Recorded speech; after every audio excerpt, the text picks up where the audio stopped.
சொர்க்கமே என்றாலும் அது நம்மூரை போல வருமா? அட என் நாடு என்றாலும் அது நம் நாட்டு கீழாகுமா?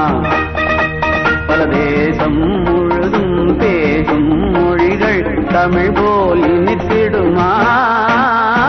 சொர்க்கமே என்றாலும் அது நம்மூரை போல வருமா? அட என் நாடு என்றாலும் அது நம் நாட்டு கீழாகுமா?